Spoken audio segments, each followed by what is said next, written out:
L'autre jour, j'ai commandé un nouvel objet pour le décor. Il est hyper effrayant, rassurez-vous, je vous le présente bientôt. Et pour le moment, je vous avoue, j'ai pas trop envie, car j'ai pas mal de soucis avec. Il se passe des choses assez étranges avec celui-ci depuis que je l'ai reçu. D'abord des objets qui ont changé de place tout seuls, puis des apparitions étranges, tas sur les murs qui n'étaient pas du tout là avant. Bref, trop chelou. Je me demande si je n'ai pas acheté un objet qui est hanté.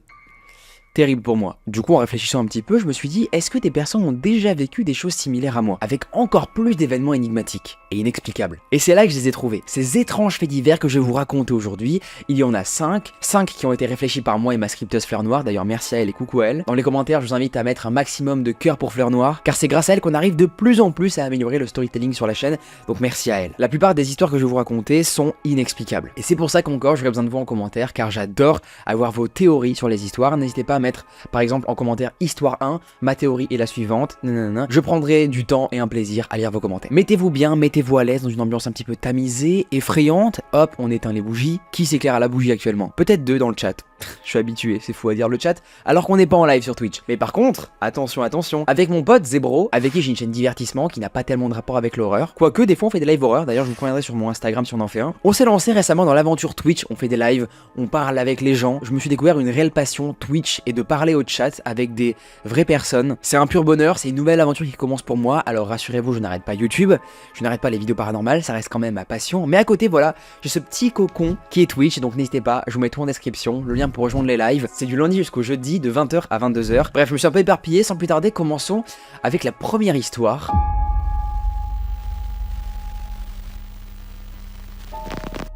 Minnie et William Winston ont respectivement 77 et 79 ans. Mariés depuis 44 ans, ils louent la même petite maison en briques rouges à Atlanta, en Géorgie, depuis 22 ans maintenant. Le 8 septembre 1987, aux alentours de minuit, Minnie sort de sa douche quand elle remarque des éclaboussures rouges sur le plancher et les murs de la salle de bain. Les taches ne ressemblent pas à du sang, n'en ont pas l'odeur, et la vieille dame n'est pas effrayée, mais plutôt intriguée. Elle prend alors le temps d'enfiler son peignoir et s'avance dans le couloir. Là, elle découvre les mêmes éclaboussures écarlates un peu partout sur le carrelage. Elle appelle alors son mari, qui est déjà lui couché. « Will, viens voir tous ces trucs rouges sur le sol !» Mais après quelques secondes à attendre dans le couloir, personne ne vient la rejoindre. Le silence de son mari l'inquiète un peu. William est malade, son état de santé est fragile et nécessite de fréquentes dialyses. Elle a peur qu'il y soit arrivé quelque chose de très grave. Mais finalement, elle entend un bruit de pas dans la chambre, et elle le voit arriver dans le couloir, soulagée. Elle attire alors son attention sur l'étrange substance, et il passe alors un instant à l'examiner.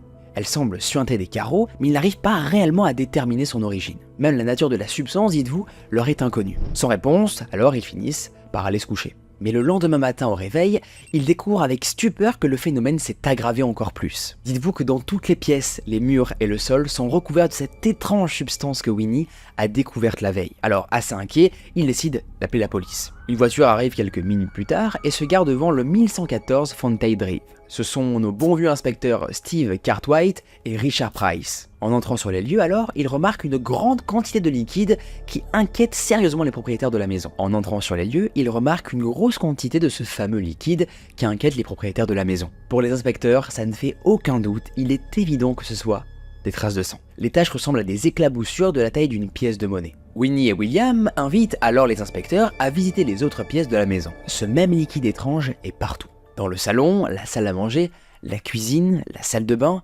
la chambre. Jusque dans le sous-sol, dites-vous, et dans le conduit d'aération. L'inspecteur Cartwright juge alors la situation très étrange. Dans la police plus de 10 ans maintenant, il n'a jamais vu quelque chose d'aussi inexplicable. Pourtant, il sait tant bien que mal de trouver une raison à ça. Comme la plupart des taches se trouvent sur le sol et au bas des murs, les policiers émettent l'hypothèse alors qu'un animal blessé se serait introduit dans la maison et aurait donc provoqué toutes ces taches de sang assez suspectes. Il aurait pu se secouer, ce qui aurait provoqué donc les nombreuses éclaboussures.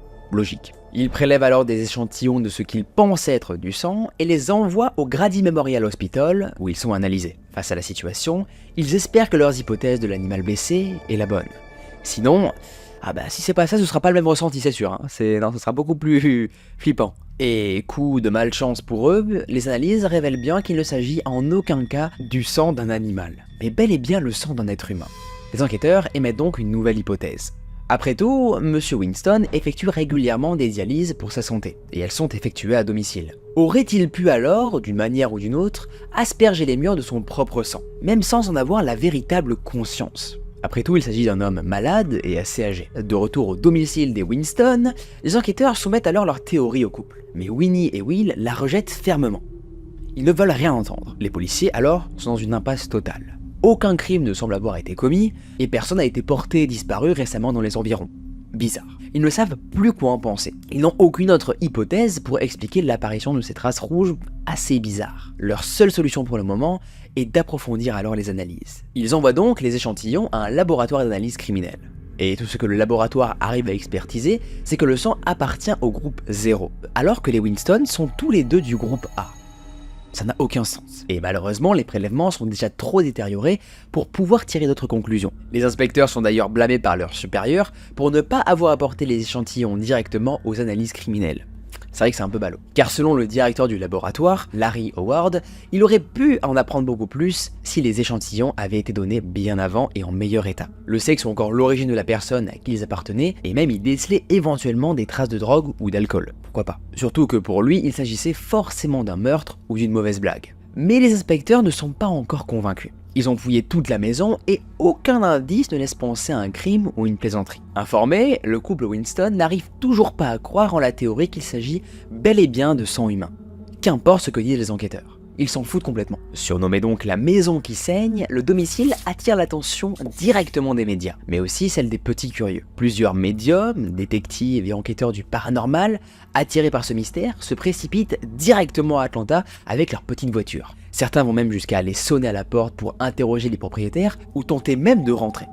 Au point malheureusement où les Winston sont assiégés dans leur propre maison. Même le téléphone, dites-vous, ne cesse de sonner jour et nuit. Enfin, ils vivent une vie insupportable à cause de ces mystérieuses, encore une fois, taches de sang chelou. Minnie a beau expliquer qu'elle ne sait pas du tout d'où provient le sang, les visiteurs sont de jour en jour toujours plus nombreux. Face à l'ampleur du phénomène, la police alors déclare le lieu comme une scène de crime. Les Winston n'en peuvent plus et finissent même par déclarer que tout cela n'était qu'un mensonge des journalistes, qu'il n'y avait jamais eu de sang dans la maison. Les postes de police, les journaux et les stations de radio et de télévision sont aussi inondés de demandes et de renseignements. Dites-vous qu'on appelle depuis tous les pays. Tout le monde veut savoir si les murs de cette maison saignent réellement. Mais les inspecteurs, encore une fois, eux sont sur un flou total, ils n'ont rien. Rien, sauf la possibilité qu'il s'agisse d'une mauvaise blague. Après tout, les Winston et leurs enfants ne sont pas en très bons termes. Ce qui pouvait être peut-être propice à une supercherie des uns comme des autres. Et chose d'importante à savoir, les Winston ont accès à une réserve de sang en raison des dialyses de Will. Alors est-ce que le couple aurait-il pu en voler pour le répandre dans leur domicile et attirer l'attention de leurs enfants?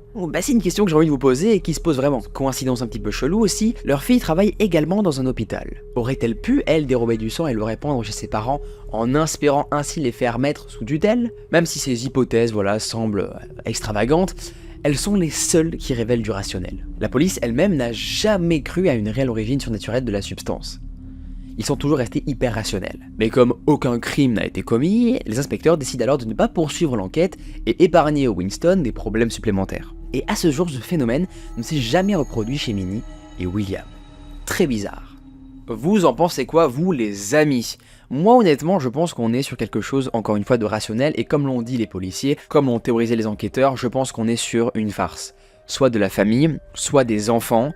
Les théories sont plutôt cohérentes et plutôt possibles. Je ne vois pas quelle entité aurait pu provoquer une venue de sang dans une maison, c'est assez impossible. J'aimerais avoir vos théories en commentaire car moi j'en ai pas plus que les théories qui ont été faites. J'aurais vraiment pensé moi plutôt à un crime ou une farce des enfants ou du couple. Pour moi on est évidemment pas du tout sur du paranormal, mais en tout cas je trouve ça intéressant de vous raconter cette histoire car vraiment au début on pense que c'est un petit peu surnaturel. On aurait pu penser qu'un démon, un monstre, serait passé par là pour déposer subtilement des taches de sang un petit peu partout, un peu dégueulasses, un peu visqueuses, un peu comme le Démogorgon finalement, Je suis matrixé, complètement matrixé, je dois l'avouer. J'aimais beaucoup l'ambiance de cette histoire, mais évidemment on n'est pas du tout sur du paranormal, pour moi en tout cas, après peut-être pour vous que ce sera le cas. Pour moi on est sur quelque chose de rationnel, une supercherie des enfants, ou les parents qui veulent un petit peu attirer leurs enfants, comme les théories en ont parlé d'elles-mêmes. À vous de me dire en commentaire ce que vous en pensez. J'ai hâte de lire un petit peu vos commentaires. Sans plus tarder, on passe à la prochaine histoire que j'ai hâte de vous raconter. C'est une fille qui s'est tout bonnement fait sauver par un fantôme. Sa vie a été sauvée par un fantôme. Je vous raconte cette histoire maintenant.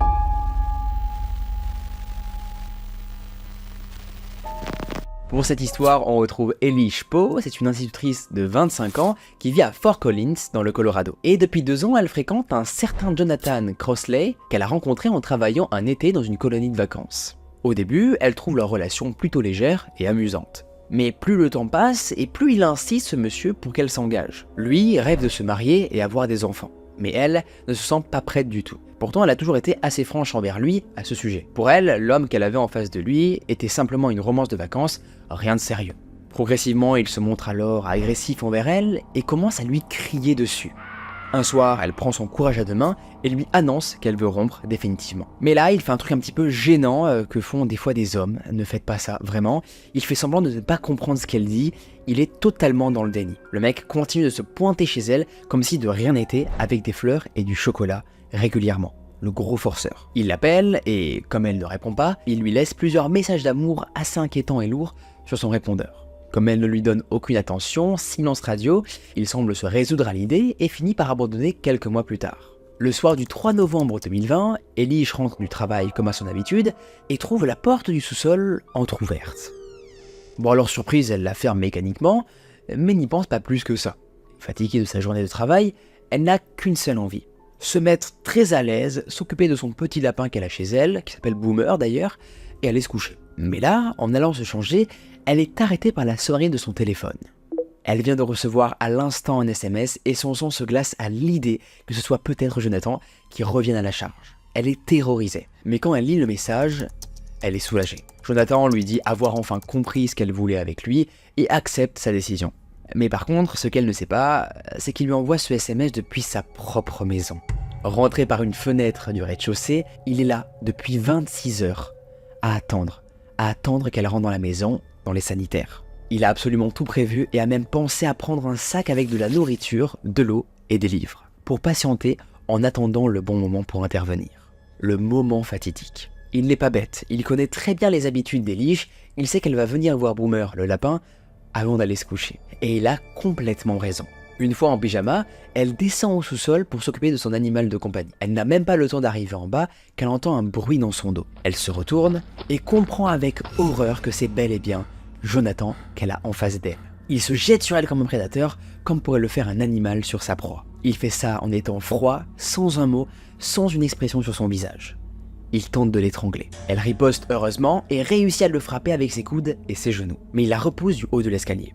Elle tombe et son dos heurte brutalement le sol. Il l'attrape par la nuque et lui cogne 5 à 6 fois la tête contre le sol, avant de sortir un couteau de cuisine d'une lame de 10 cm. Maîtrisée physiquement et psychologiquement, elle panique. Le temps semble se ralentir dans la maison. Et alors qu'il commence à la poignarder à plusieurs reprises, elle le supplie d'arrêter. Elle tente d'établir une quelconque communication et l'appelle par son prénom. Mais il continue, complètement hors de lui. Rien n'y fait, il s'acharne sur son corps. Elle comprend que si elle veut s'en sortir, c'est elle qui va devoir le tuer. Elle tente alors de lui attraper son arme, mais il la blesse à la main et la lame lui tranche même jusqu'à l'os. Mais soudain, elle se rend compte qu'elle a son téléphone dans la poche de son pyjama. Elle tente de passer des appels d'urgence via Siri, mais l'application ne détecte pas la demande à cause des bruits de lutte. Son dernier espoir alors est de lui faire croire qu'il a réussi à la tuer, dans le but qu'il s'arrête enfin de s'acharner. Dans un pari extrêmement risqué, elle s'immobilise et diminue au maximum son souffle pour faire semblant d'être morte. Là, elle reçoit un dernier coup de poignard, le plus profond de tous, sous la clavicule droite, ce qui lui perfore le poumon. Horrible. Puis, aussi soudainement que ça a commencé, tout s'est arrêté. Il est plus de minuit passé, ce 4 novembre 2020, et elle vient de recevoir pas moins de 16 coups de couteau. Jonathan, son agresseur, est à genoux à côté d'elle et la regarde. Les bras immobiles le long du corps, elle doit absolument rester immobile et silencieuse. Le temps s'écoule bizarrement pour elle, 10 secondes lui paraissent une éternité. Par ses yeux entr'ouverts, elle le voit quitter la pièce avec un grand soulagement. Mais avec toutes ses blessures, elle n'est pas pour autant hors de danger. Enfin seule, son premier réflexe est de laisser son premier sanglot de douleur et d'effroi après ce traumatisme. Plusieurs minutes s'écoulent. Comme elle constate qu'il ne revient pas, elle ose enfin bouger et cherche son téléphone.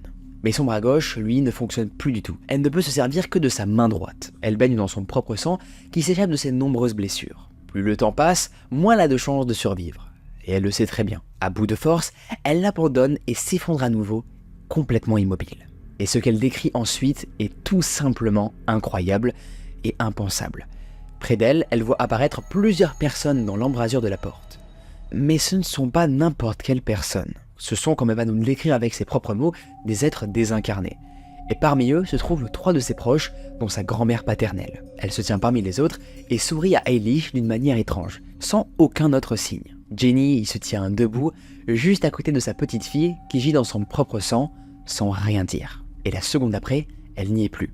C'est maintenant Vicky, sa meilleure amie de lycée, qui se tient à sa place. Au même endroit, avec le même sourire étrange et réconfortant à la fois. Eilish est si heureuse de les revoir. Tout bonnement parce que Vicky s'était suicidée quelques mois auparavant seulement. Et même si cette présence ne dure que quelques secondes, Eilish, elle, le ressent comme un temps bonus. Pour elle, c'était vraiment une dernière chance de la voir et d'être à nouveau près d'elle. Puis Vicky laisse place à une autre personne tout d'un coup. Une certaine Alyssa Burkett. Alyssa a une histoire assez particulière. Elle a été assassinée un mois auparavant, poignardée par son ex-petite amie. Contrairement à la présence de Vicky, celle d'Alyssa n'est pas du tout réconfortante. Eilish ressent un lourd sentiment d'urgence, comme si Alyssa était venue la sortir de son état d'impuissance. Elle ne sourit, elle, pas du tout, contrairement à sa grand-mère et son amie. Elle a l'air complètement hystérique et ses yeux sont exorbités. Alyssa gesticule avec ses bras et Eilish se sent alors emplie de son énergie. Elle se sent tirée vers le haut et se retrouve assise, comme moi actuellement.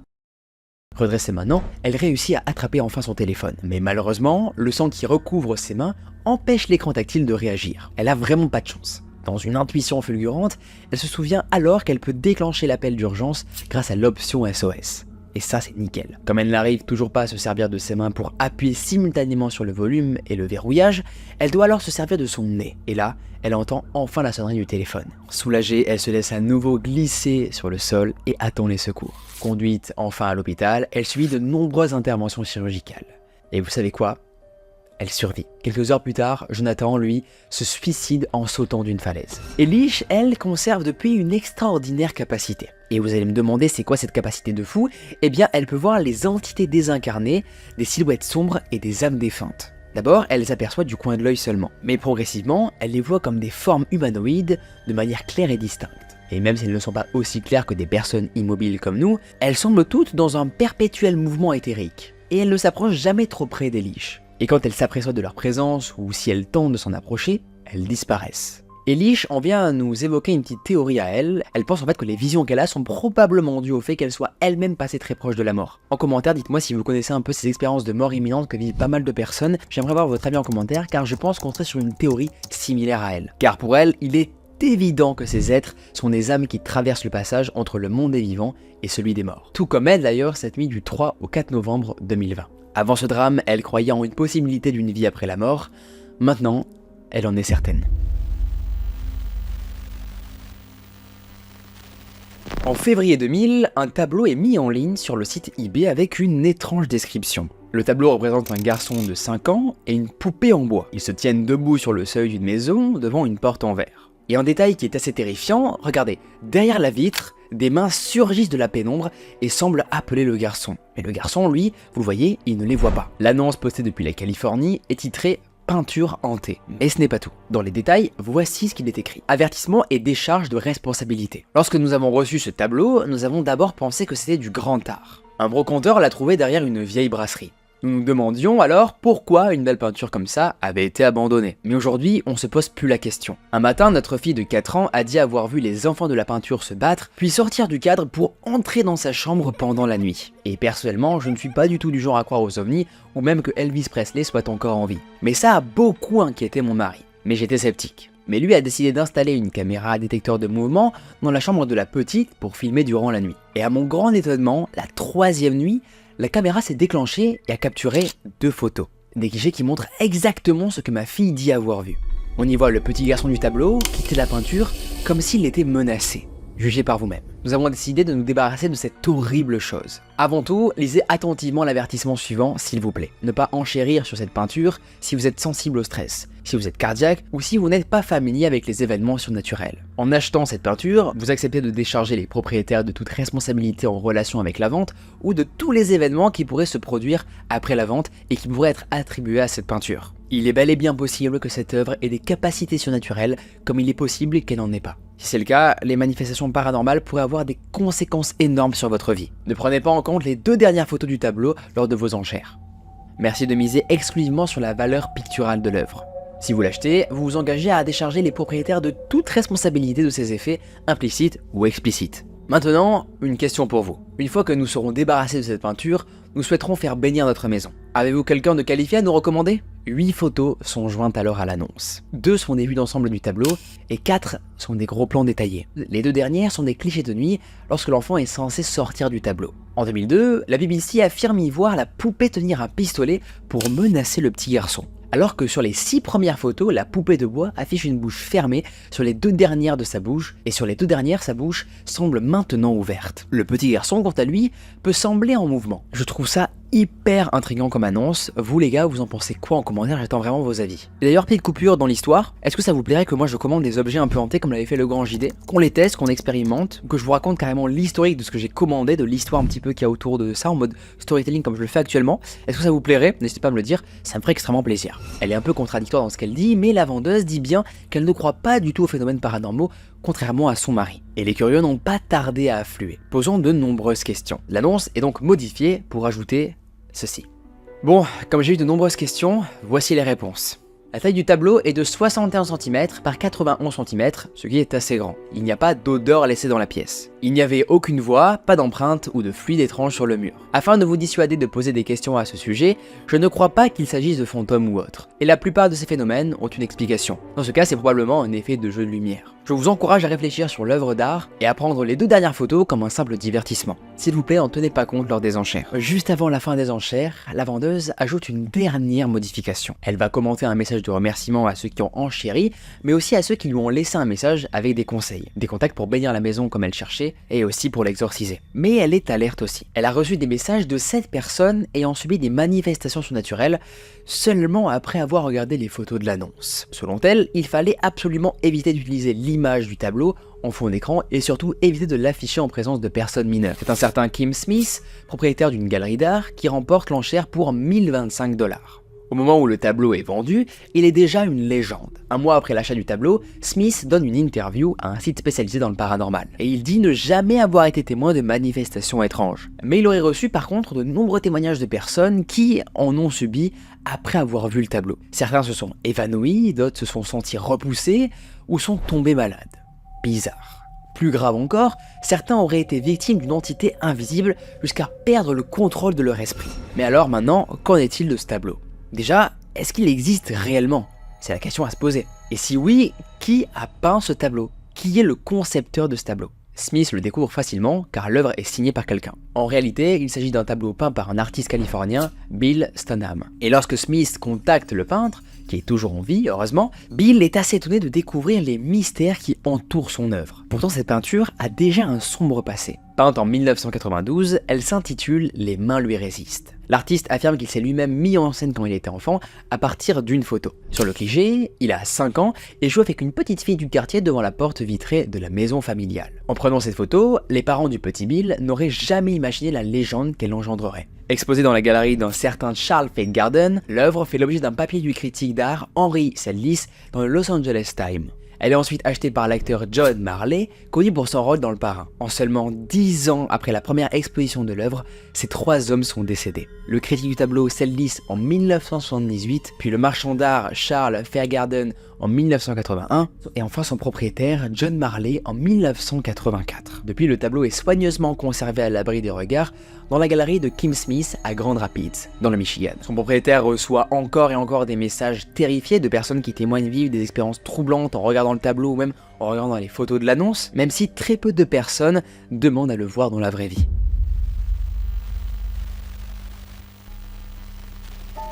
Louisville, état du Kentucky aux États-Unis en 1983. Le major Thomas Hercule Ice fait l'acquisition d'un terrain situé sur une petite colline. Il a pour ambition d'y construire une grande demeure pour son foyer. Et comme les établissements scolaires sont trop éloignés, il recrute alors une institutrice pour ses filles qui vient travailler sur le domaine. C'est juste génial. Elle surnomme le lieu du nom qui sera le sien, Waverly, en référence au roman du même nom. Cela plaît pas mal aux majors qui ont fait le nom officiel du domaine, Waverly Hills. Situé à Louisville, dans le Kentucky, le terrain est racheté par la ville au début du XXe siècle. Bon, comme vous le savez peut-être, ce début de siècle est ravagé malheureusement par une épidémie énorme de tuberculose, surnommée la peste blanche. La ville précipite alors la construction d'un sanatorium sur le domaine de Waverly Hills afin de pouvoir prendre en charge les malades. En 1910, alors le sanatorium de Waverly Hills ouvre ses portes. Et les premiers malades ne tardent pas du tout à affluer, à tel point que dès 1911, l'établissement n'arrive pas à prendre tout le monde en charge. Alors certains malades doivent être logés dans une tente provisoire, faute de place malheureusement pour tout le monde. Il est nécessaire d'agrandir le sanatorium et de construire une aile supplémentaire. La structure alors s'agrandit encore en 1916 lorsqu'un pavillon de 40 places pour les enfants malades est ajouté. La capacité d'accueil du sanatorium maintenant est de 130 malades. Et en 1926, ce n'est pas moins de 400 salles que l'on peut compter à l'établissement. Mais alors, une question peut-être va vous titiller maintenant. Comment soigne-t-on la tuberculose dans ce sanatorium? C'est une très bonne question que vous me posez. Et bien alors là, plusieurs soins sont proposés aux malades. Les patients bénéficient d'une cure de grand air, de la nourriture saine et du repos. Et pour les plus atteints, on propose des opérations chirurgicales comme la lobectomie. Ça consiste en gros, pour vous la faire très simple, à retirer un bout du poumon. Tout simplement horrible. Ou encore la pneumonectomie, où là on retire un poumon entier. Et si votre cas est particulièrement désespéré, on peut encore pratiquer la thoracoplastie. Cette opération en fait elle consiste à retirer une ou plusieurs côtes pour empêcher la maladie de se répandre en affaissant la paroi du thorax. Cet affaissement prive d'oxygène le bacille de Koch qui est à l'origine de la maladie. Et oui, pour les médecins, c'est censé guérir les malades. Mais comme il s'agit d'une opération souvent très lourde, la plupart des patients n'y survivent pas. Pourtant, la maladie ne cesse de se répandre. Le nombre de malades augmente de jour en jour et, par conséquent, le nombre de décès aussi, lui, augmente. La panique se répand parmi les malades. Et les soignants évacuent les dépouilles la nuit pour ne pas inquiéter encore plus les patients. Et pour faciliter la tâche, on fait construire un tunnel souterrain long de 150 mètres. Rapidement surnommé alors le tunnel de la mort, il débouche alors à l'extérieur du domaine sur une voie ferrée où sont entreposés les corps. Mais heureusement, la découverte d'un antibiotique va permettre de guérir la tuberculose et de guérir la plupart des patients. Le nombre de malades diminue alors progressivement et le sanatorium ferme ses portes en 1961. Le bâtiment accueille ensuite un hôpital gériatrique, le Woodhaven Geriatric Hospital. Mais de sombres histoires de maltraitance du personnel envers les patients font fermer ses portes en 1981. Bon, faut remarquer que déjà l'histoire en elle-même de ce lieu est assez creepy. Pourtant, des phénomènes bien plus étranges lui valent sa réputation de lieu le plus hanté des États-Unis. Malgré le sombre passé de l'établissement, à la fermeture du service gériatrique, il est racheté par un certain Clifford Todd. Dans un premier temps, il souhaite le réhabiliter en prison d'État. Mais le projet n'aboutit jamais car les habitants de la ville ne sont pas d'accord d'accueillir dans leur village un pénitencier. Mais Todd n'abandonne pas pour autant son idée. Si ce n'est pas une prison qu'il va faire, alors ce sera des résidences avec des appartements. Mais le destin n'abandonne pas non plus et le sort continue de s'acharner. Todd manque cruellement de fonds et ne vient jamais au bout d'aucune réhabilitation. Le sanatorium donc de Waverly Hills semble destiné à rester ce qu'il est, abandonné. Un lieu à la fois grandiose d'architecture et d'histoire, mais aussi effrayant pour ces mêmes raisons. Pourtant, ce ne sont pas les projets qui manquent. Les acheteurs se succèdent avec tout autant de projets chacun. En 1996, un acheteur veut y créer un lieu de pèlerinage avec en son centre une statue du Christ Rédempteur comme celle de Rio de Janeiro. Il veut aussi créer une chapelle et des boutiques de souvenirs. Bon, pourquoi pas. Mais encore une fois, vous l'aurez deviné, le projet échoue et pour la même raison que l'autre d'avant, par manque de fonds. Comme il ne peut pas exploiter le domaine en l'état, le propriétaire projette alors de faire exploser le bâtiment et revendre le terrain à bon prix. Mais les autorités en charge du patrimoine du pays l'en empêchent. Le bâtiment est abandonné par son propriétaire et se dégrade progressivement. Jusqu'en 2001 où il est revenu à ses propriétaires actuels, Charlie et Tina. Ils ont initialement pour projet d'en faire un hôtel 4 étoiles. Et on se doute que si le sanatorium est encore aujourd'hui connu pour être un des lieux les plus hantés et abandonnés du monde, c'est que leur projet n'a pas du tout abouti. Et oui, depuis l'abandon du site, de nombreux explorateurs urbains se sont aventurés dans le bâtiment. Et de nombreux témoignages, comme vous l'aurez deviné, rapportent des phénomènes plus que troublants. Après tout, le lieu compte des centaines, voire des milliers de personnes mortes de la tuberculose.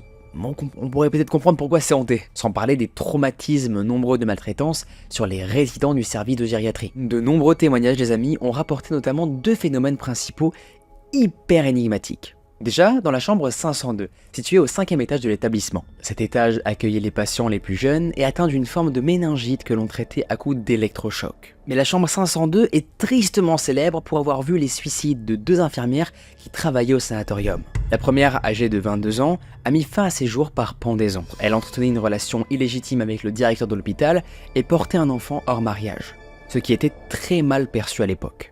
Une version assez différente veut que ce soit avec un médecin qu'elle ait entretenu une relation. Suite à l'annonce de sa grossesse, il l'aurait obligé à interrompre la grossesse. Pratique illégale aux États-Unis en ce moment. Elle serait décédée de complications de l'intervention et il aurait maquillé apparemment le décès en suicide. Quant au deuxième suicide, il s'agirait d'une infirmière qui aurait sauté par la fenêtre de la chambre 502 pour des raisons qui sont inconnues et le resteront d'ailleurs à jamais. Selon les témoignages, des ombres se manifestent dans cette chambre et crient aux visiteurs « Sortez !» Et le 5e étage n'est pas le seul concerné par d'étranges manifestations. Sur le toit qui accueillait les bains d'air des enfants hospitalisés, les visiteurs peuvent entendre des voix fredonner leur chanson favorite. Ring Around the Rosie. Enfin les amis, peut-être parmi les témoignages les plus glaçants de tous, des visiteurs rapportent avoir entendu des voix et perçu des ombres dans le tunnel de la mort. Selon les registres officiels de l'administration, 9000 et 11 000 cadavres ont été transportés par ce tunnel sur des brancards recouverts de leur linceul pour dernier habit. Et certains enquêteurs du paranormal disent avoir enregistré des voix fantomatiques, ce qu'on appelle des PVE pour ceux qui ne connaîtraient pas. Aujourd'hui encore, le lieu se visite en échange de quelques billets, comptez à peu près je pense 35 $ pour une petite visite guidée ou 75 $ pour une séance d'enquête paranormale d'une durée de 6 heures. Les propriétaires actuels autorisent même à dormir dans les chambres pendant la nuit. Alors maintenant j'ai une question à vous poser les amis, est-ce que vous seriez prêts vous à passer une nuit dans la chambre 702 du Waverly Hills Sanatorium? C'est la question que je me pose. Moi je serais très chaud de la passer avec un enquêteur qui est très chaud dans le paranormal, qui sait bien investiguer, je pense notamment à JD ou Perigo. Ça serait des bons gars qui pourraient, je pense, nous trouver des bons trucs dans le sanatorium de Waverly Hills. Est-ce que le grand JD l'a fait? Je ne pense pas encore.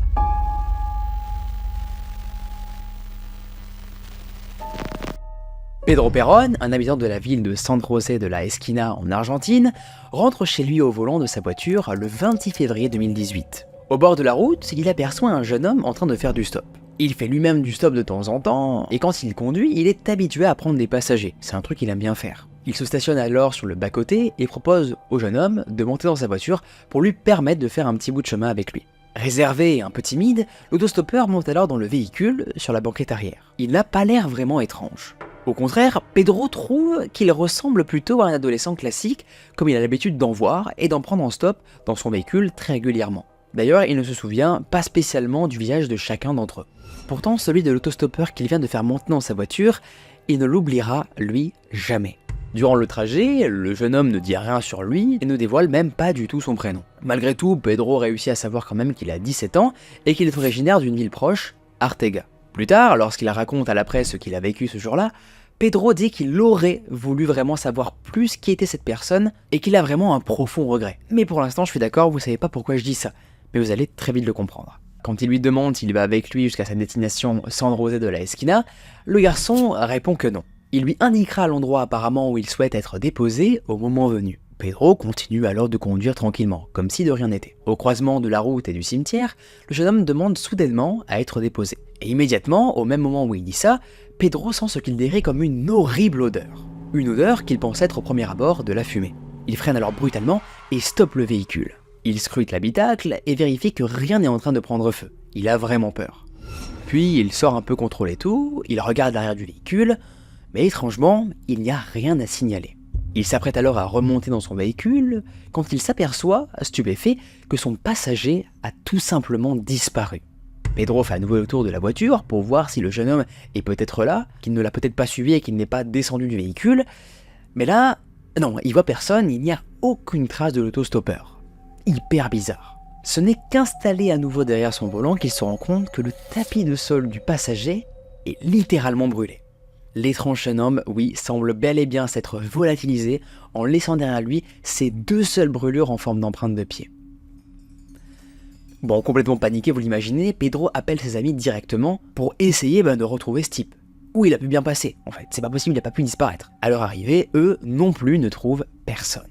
Le garçon semble avoir simplement disparu. Perturbé par cette expérience, Pedro se rend immédiatement au commissariat alors pour témoigner de l'étrange phénomène qu'il vient de vivre. Il dit ne jamais honnêtement avoir cru au paranormal et il est incapable de trouver une explication rationnelle à ce qu'il a vécu ce jour de février 2018. Malgré son témoignage, des caméras de surveillance publiques installées sur la chaussée ne montrent aucun autostoppeur ce jour-là, comme s'il avait halluciné. Aucun enregistrement n'est capable de corroborer ni la présence de ce jeune homme, ni même l'arrêt du véhicule de Pedro. On le voit juste effectivement circuler sur la route, mais c'est tout. Il dit qu'en réalité, il s'est stationné hors cadre des caméras de surveillance, ce qui est possible. Mais a-t-il réellement eu affaire ce jour-là à un autostoppeur fantôme? C'est la question que je me pose. Qui était ce jeune homme? Ça me rend complètement fou. Est-ce que notre cher ami Pedro n'a pas été victime d'un enlèvement d'extraterrestres ou d'une, je sais pas moi, d'un arrêt dans le temps? On dirait vraiment le scénario d'un film d'horreur un peu ovni, où le mec se fait enlever par des extraterrestres, ou va dans une autre réalité qui n'est pas la sienne. C'est tellement bizarre, comme si en fait pendant quelques minutes, quelques secondes, il changeait de réalité. Je vous avoue que je reste quand même assez songeur. Légende urbaine, est-ce que c'est un canular bien orchestré? Après tout, on peut toujours en vrai trouver une bonne explication à chacune de ces histoires, pour être honnête. Et vous, qu'est-ce que vous en pensez? C'est la vraie question que je me pose. Est-ce que vous y croyez honnêtement ou pas? Laissez les amis vos avis en commentaire et n'hésitez pas non plus à partager les histoires paranormales qui vous ont le plus intrigué à vos potes. Même les raconter voilà, pendant des petits feux de camp voilà, entre amis cet été, ça peut être vraiment très cool, même en hiver. Faites pas ça, c'est le pire conseil que je vous donne. Pour l'instant, je m'avais rangé mon setup moi et je vous prépare les prochaines vidéos très bientôt. Et promis, prochaine vidéo, vous aurez quelque chose de flippant ici là dans le décor. Je vous aime, ne restez pas déconnectés trop longtemps les amis, je vous le rappelle. C'était Léo et je vous dis à plus. Mais l'application, horrible, ne détecte pas la demande à cause des bruits des luttes. Mais oh! D'abord, déverrouillez votre iPhone. Oh putain, il m'a fait peur ce bâtard. Guys, what the heck? It should access the ship inventory, right?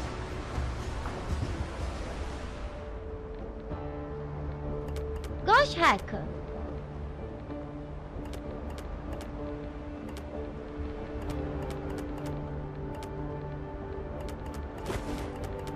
Hold on.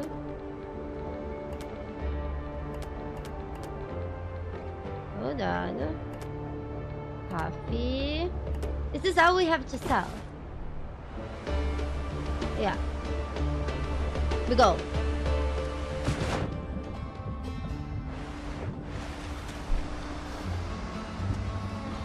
Yeah, so this game is more.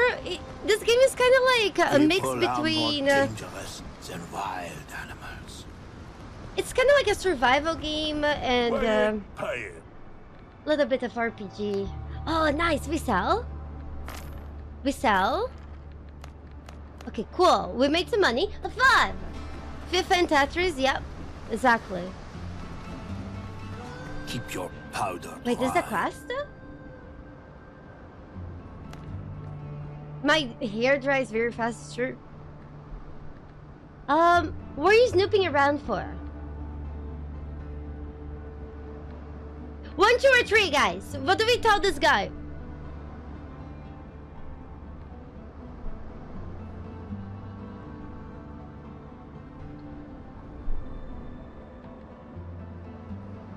Can you switch a ship?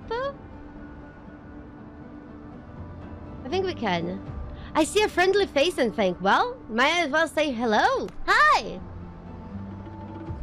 You got a sharp tongue. Watch it. Someone will cut it. He's so mean!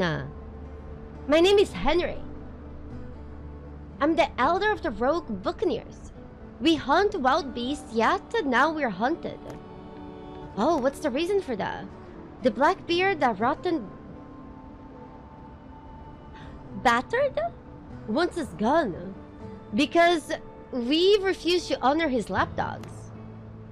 And we back to Tortuga. We tend his thugs away. Okay. Their supplies are running low. We need to help them. Okay, they need gunpowder. Oh yeah, we also found a broken musket. Maybe they can restore it? Yeah, we'll tell him. We found it in the camp. Oh my god, it belonged to his brother, the musket we found. Remember the one surrounded by boars?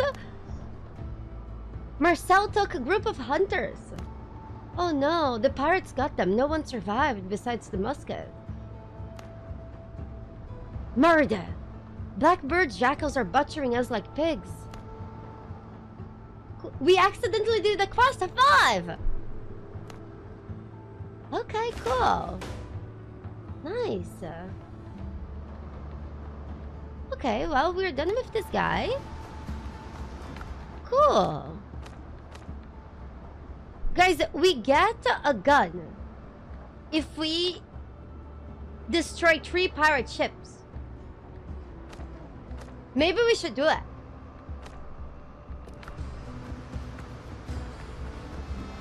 Yeah?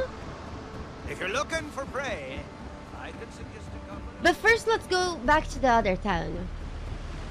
Hello, my sailors. Here we go. I wish our sailors kind of had a little bit of personality too. That we could talk to them, you know? We go. Oh my god, look at the size of this town. You didn't sail in here on sea. Tell me some good news. Okay, How so many of Blackbeard's ships have you sunk? there are many guys who wanted this, right? Oh, so this we gain reputation with the Braden Coast. Here you'll find the brethren's finest wares, mate. Okay, so we need to give those to the guys that we want reputation with. So these guys we unlock sails and flags, hull colors. Oh, we unlock a new ship design.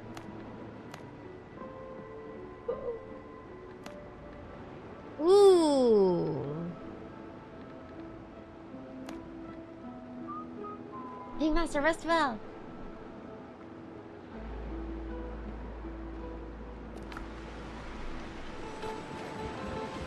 Monsieur, no.